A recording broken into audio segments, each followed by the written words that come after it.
Here we are. Let's talk Yankees, episode 696 of the show.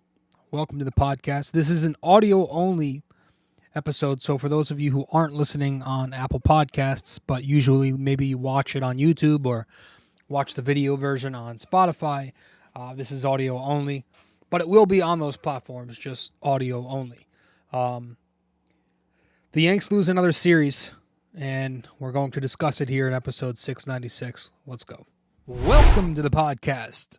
I'm your host, RJ Carbone. You are listening to BD4, where there's no better way to get your Yankees and Knicks analysis. We also do MMA. Yanks every series, Knicks every game, MMA on occasion. Let's get to it. Anthony for three. That one goes down, and the game is tied. I'd like to take this chance to apologize to absolutely nobody. The Yankees are champions of baseball. Shaking and baking right here on the neophyte. U.S. trying to close the show. She was doing a great job of feeding. It's over.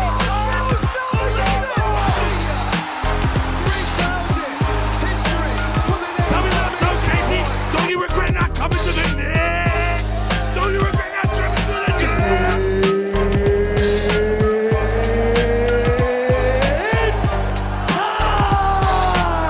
Game over. World Series over. Yankees win. The Yankees win.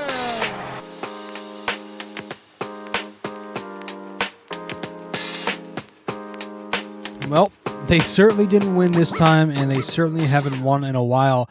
The New York Yankees, folks, have gone eight I'm losing count. 8 consecutive series, let's call it, or 8 consecutive series without a series win.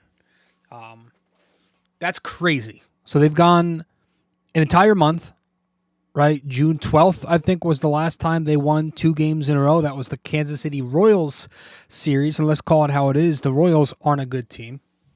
So really, the last time the Yankees won a series against a good, solid team or better, it was the beginning of June against the Minnesota Twins, who they absolutely own.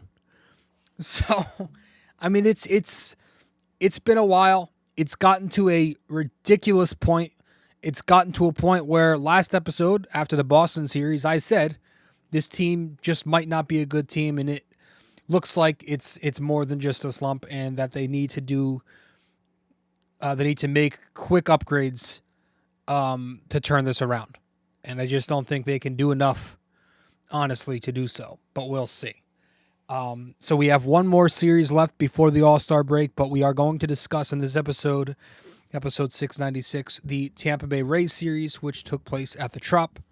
So let's dive right into it. Again, this is an audio-only episode, but we will get to what we can in what should probably be about a half-hour episode here on BD4.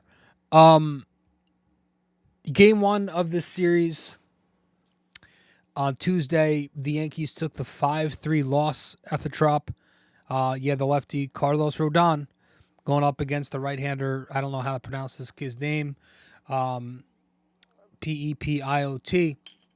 But Carlos Rodon was this. I was listening to this game at work. I didn't get to watch this. I was listening to it, but I saw the highlights and I listened throughout the game. And Carlos Rodon was just like he was bad. There's no sugarcoating. 4 innings, 4 runs, 5 hits, 2 walks, struck out 5, gave up a home run, threw 95 pitches, and took the loss. Again, he put the Yankees in a hole early on. And the amount of times that he's been doing that lately, it's getting a little tiring. Lets up the base hit to Diaz, and then Randy Arozarena comes to the plate. He rips an RBI double. I think Verdugo commits an E7, and it's 1-1. The game is tied. Rosario comes to the plate, singles, and then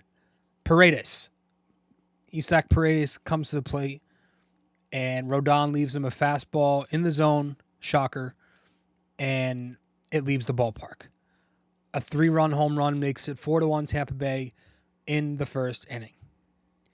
Now, he did settle down, and he settled in the next few innings, but it didn't really matter because you can't consistently put your team in a hole, and he only won 4 innings because his pitch count was just way too high. Way too many long at-bats. It was a pretty quick second inning for him, but the third and fourth innings, just long counts. Long counts. Having trouble finishing off batters. But, yeah, you can't keep doing this. And it's the same story. It's this guy being, a two-pitch pitcher. He's really just way too fastball reliant. And he goes to that fastball. He's been going to it so often early on in the game. And hitters are just jumping on it. And it's not working. And this recipe for success has been the recipe for his failure ever since signing a contract for the New York Yankees. I am having real issues now. I mean, I was so high on him. I went into the season saying this is going to be a bounce back for him, and he started out so strong. He was looking solid, but the peripherals were telling everybody, if you're into the analytics, like, the numbers are going to turn around, and they have. And it's looking more like last season, where you just combine everything, and it just doesn't seem like this is a guy who's cut for New York City. It doesn't seem like it's going to work. He's super emotional, which doesn't play well when you don't back it up. He's out there every game now. He did it again the other night here in game 1, where he's crying and pleading with Boone. He's whining to him in the dugout to let him go the extra inning. You haven't deserved that shit. Get out of here.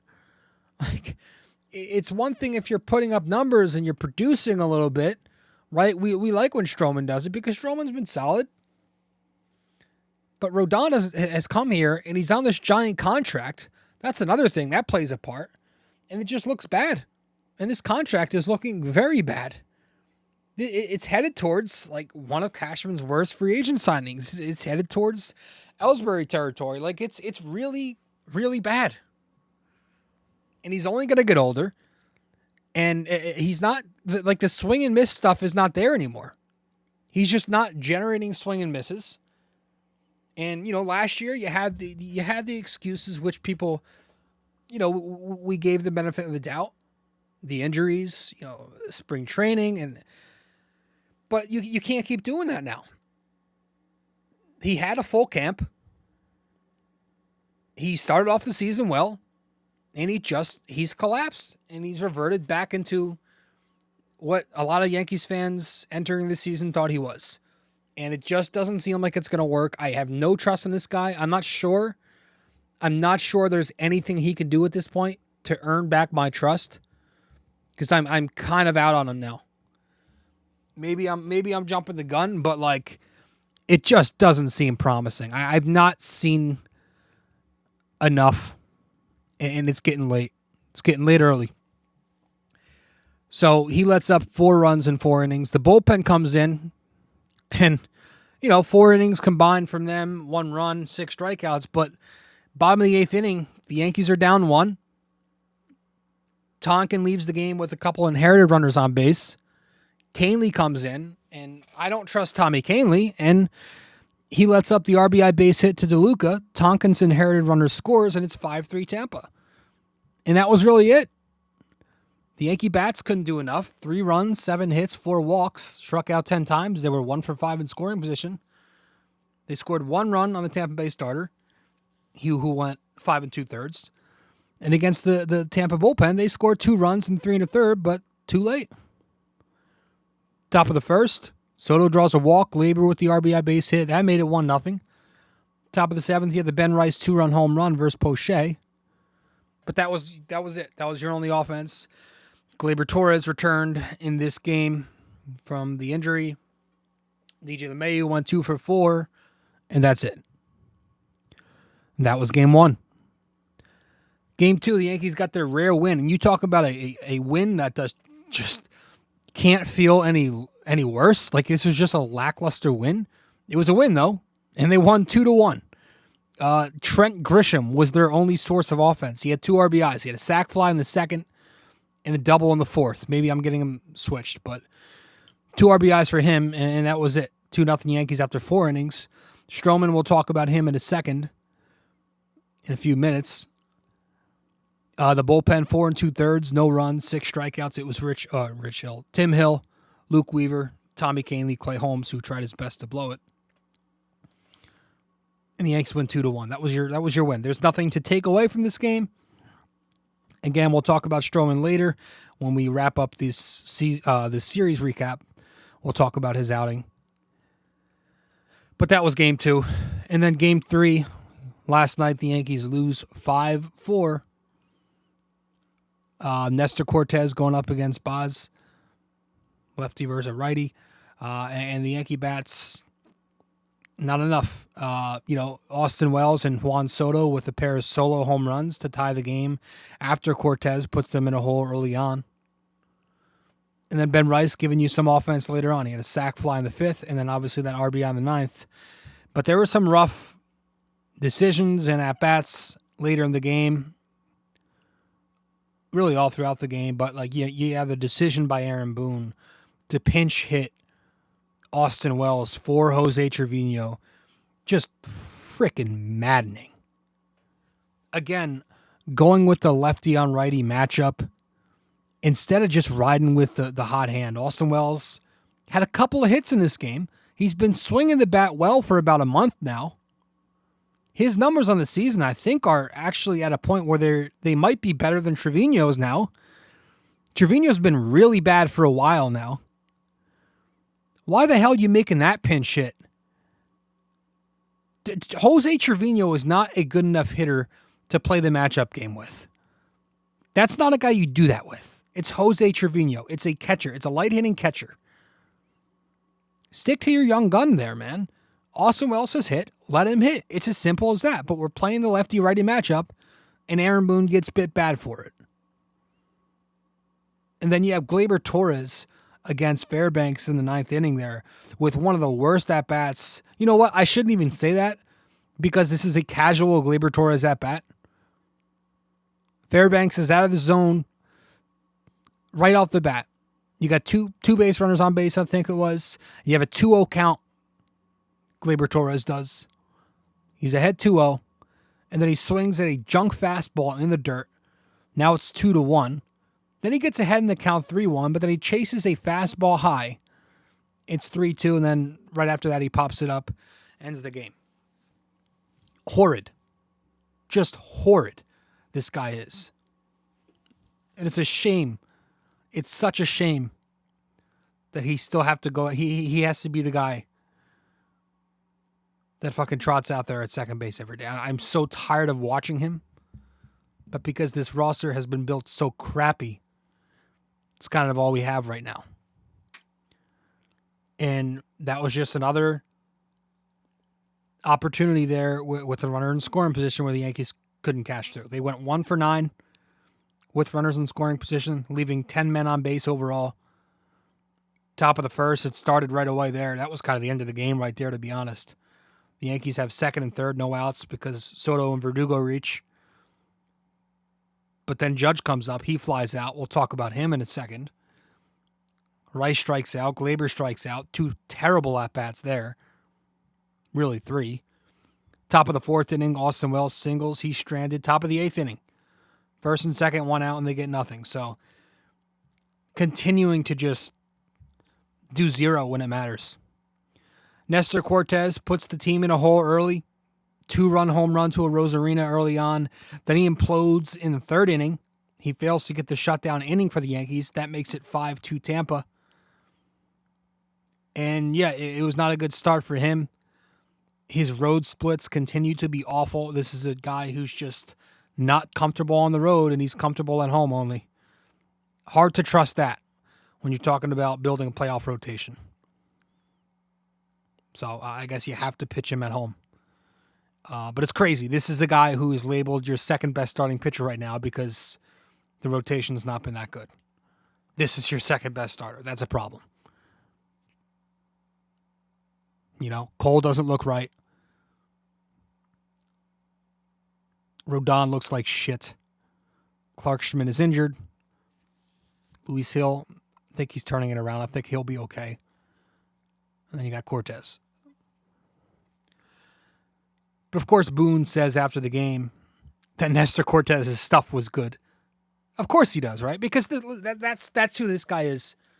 And we ranted about it last episode, so I'm going to try to keep it short this episode regarding this manager.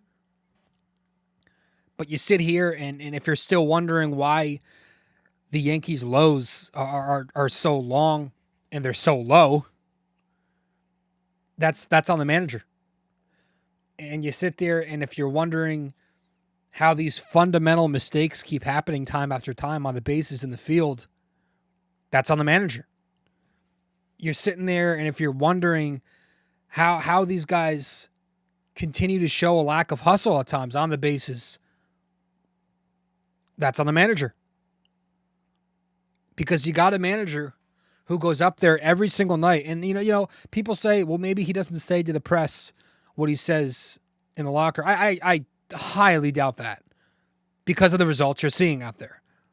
That's a product of your manager. He's going up there and he's spinning these positive quotes.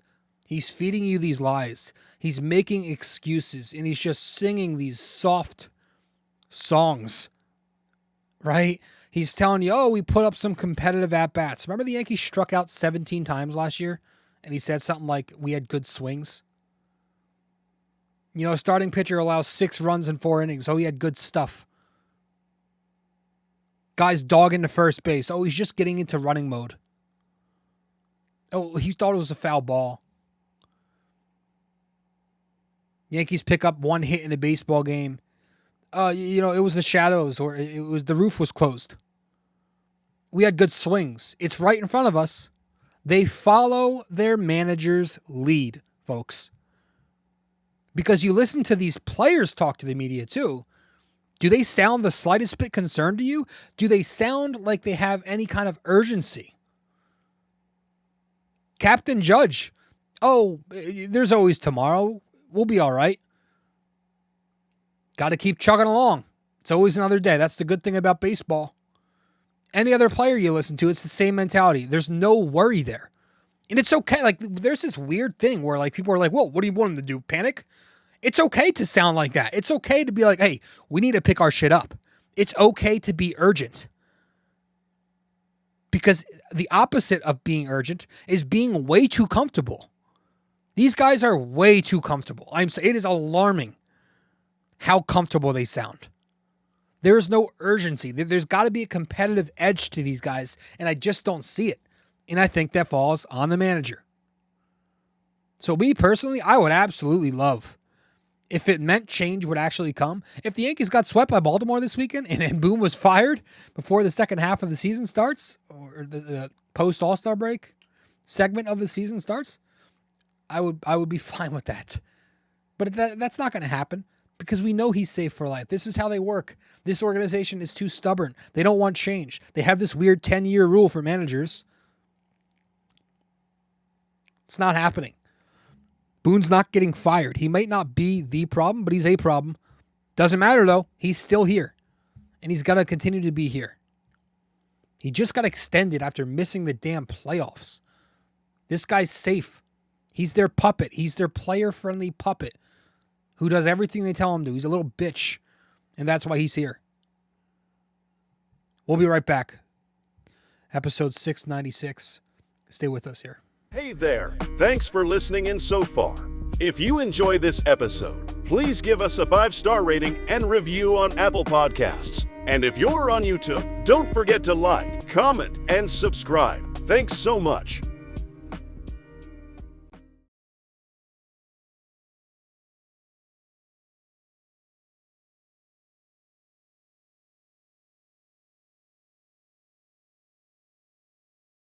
You can follow us on social media as well. On Instagram, we're at BD4Pod and at Rob J. Carbone. On X, we're at BD4Pod and at RJCBD4. And on Facebook, we're BD4.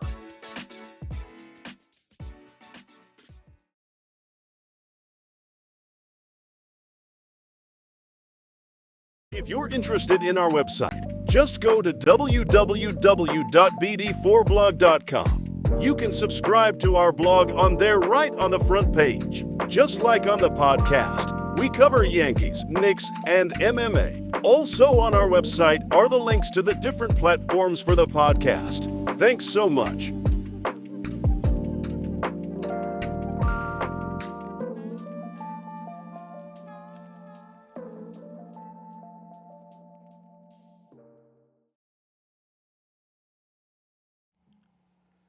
All right, welcome back to the show. One thing I want to touch on real briefly here, it's hard to make this a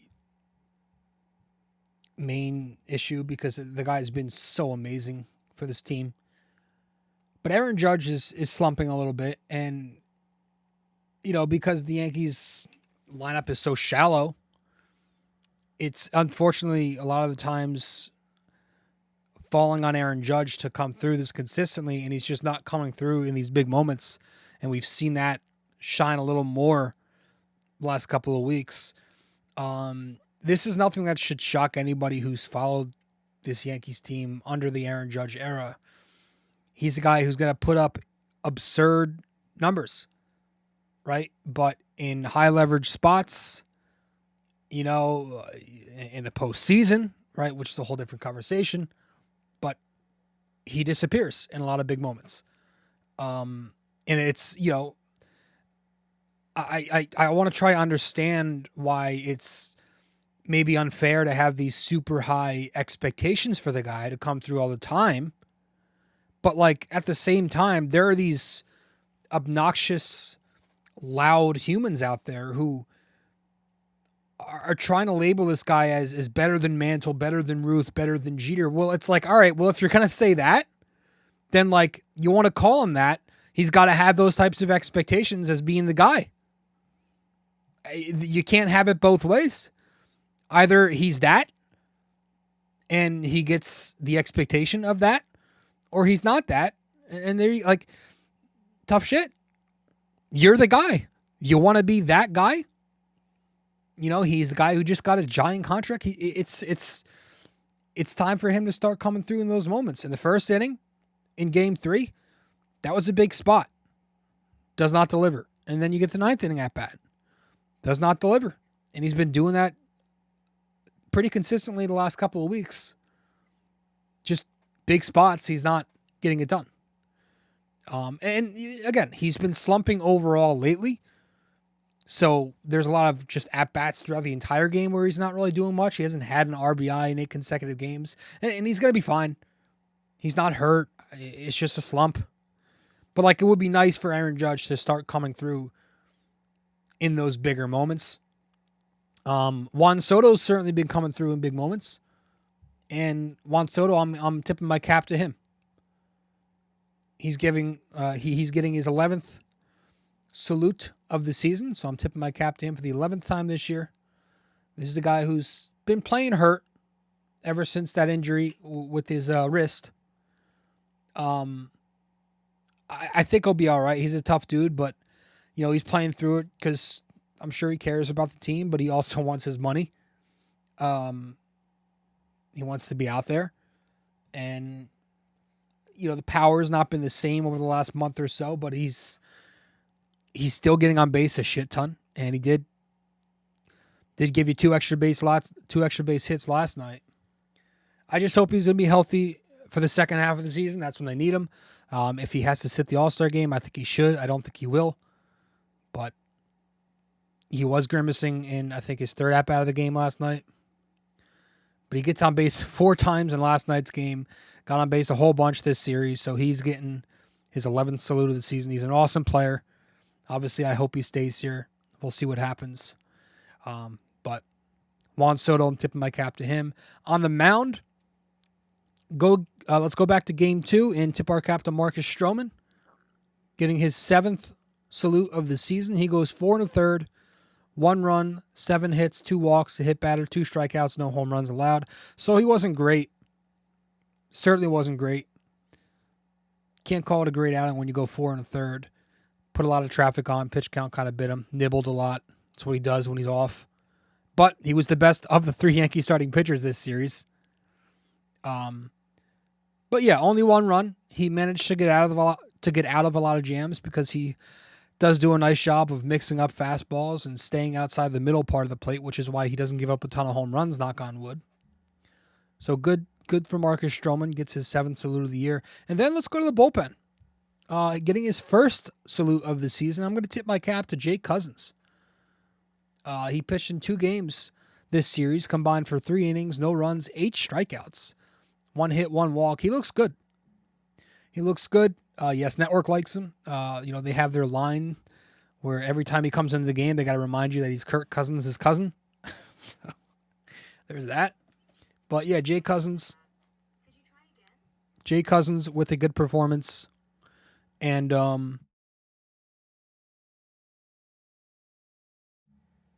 with a good couple games, rather. And that's that. I don't know that I have much else. The Yankees, I think Heyman reported it, are trying to go after Jazz Chisholm. Is that even how you pronounce the kid's name? I don't know. I know who he is. I've seen clips of him. I know all of his numbers. And listen, I think this can't be the bat.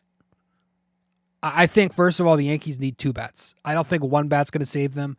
I know you got Stanton returning, Dominguez possibly in August, September, but I still think the Yankees need 2 bats.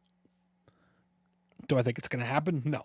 But do I think for this team to win a World Series or to have a chance at winning the division, I think they absolutely need a lot of depth. And they need 2. They need 2 bats, and Jazz can't be the best bat they get. I'm sorry. I don't think he's that good. I take him as the second bat we get, but he can't be the best bat we get.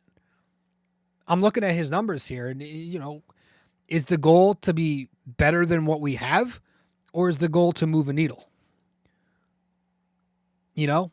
Obviously you want to be better than what you have. That's the point of making any trade. But you should want to do a little more. You should want to make a move that moves the needle, that moves the actual needle a good enough degree to where it's a noticeable difference. I'm looking at I want a guy who can. I don't need a superstar, but I don't need another 700 OPS guy. Can I get a guy who's capable of hovering around 800? A Ryan McMahon, a Ketel Marte, Luis, whatever his name is, the guy from the Angels, batting 350. That's kind of got to be the bat. So I don't, I'm not obsessed with this Jazz rumor. But that's what we're hearing right now. But yeah, the Yankee infield is not working, and it's now it's everybody. Anthony Volpe has stopped hitting, and it's tough, man. It's tough to watch him do what he's been doing or not doing. Early in the season, he looked so strong. He was spitting on pitches. He had the whole level swing working for him. He was going the other way consistently. There was some power. Then he started to slowly go away from that. They put him in the leadoff spot. It was kind of singles only. The power of his was vanishing a little bit. And now, the last month plus maybe, he's just dead. Ever since that on-base streak ended, the hit streak ended, there's just been no production. It's just gone on for way too long. The power is gone. He's not walking. The only reason his WAR looks half decent is because he plays a good shortstop, but the bat's gone. And for a kid who, listen, the hype was high. There was Gunnar Henderson hype. There was Bobby Witt Jr. hype. This is what these guys are supposed to be looking like, that the Yankees hype up all this time. This was a number 1 prospect who, he was the reason they passed on these star-studded shortstop markets. He was the reason they didn't trade for Luis Castillo, because they thought this was going to be their star. This is their superstar shortstop. This is the guy they marketed as the next Derek Jeter for an entire rookie season. Right? And it's looking like, at best, this kid's going to be a solid shortstop. That's it. I just don't see star potential there. And that's why I'm hesitant to jump on this, Ben Rice is the first baseman of the future. Like, I think he's been good. He's been solid, but I worry. I'm trying to hold back because I know how all these guys end up panning out. Gleyber Torres, Gary Sanchez, Clint Frazier, Miguel Andujar. He's been pretty decent, actually, since leaving the Yankees. But that's the thing. Like, I will say, like, the only prospect who's really panned out in this regime, Aaron Judge. And he's got his own private hitting instructor, which, ironically, Ben Rice has the same hitting instructor as Judge. So that's why I kind of go back to what I was saying a lot last year, where I think it's more not bad talent. I don't think they're untalented players, but I think it's just bad player development.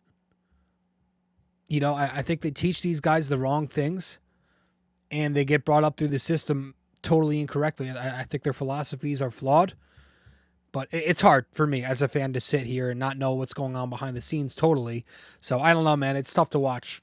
But that's it. The Yankees are a fucking joke right now, and shit needs to improve ASAP. And that's all I have. No question of the day, none of that. We're just going to wrap this up here. So I appreciate you all tuning in. Thank you. And I'll see you in the next show. Later. This episode was brought to you by Anchor. Hey there! If you stayed the entire way through, we thank you immensely for it. We hope you enjoyed this podcast and that you come back for the next episode real soon. Don't forget to like, subscribe, comment, download these episodes, and share them with your friends as well. BD4 is a 5-star podcast simply because of you, and we'd like to keep it that way. Have a wonderful day. Go Yankees, and go Knicks!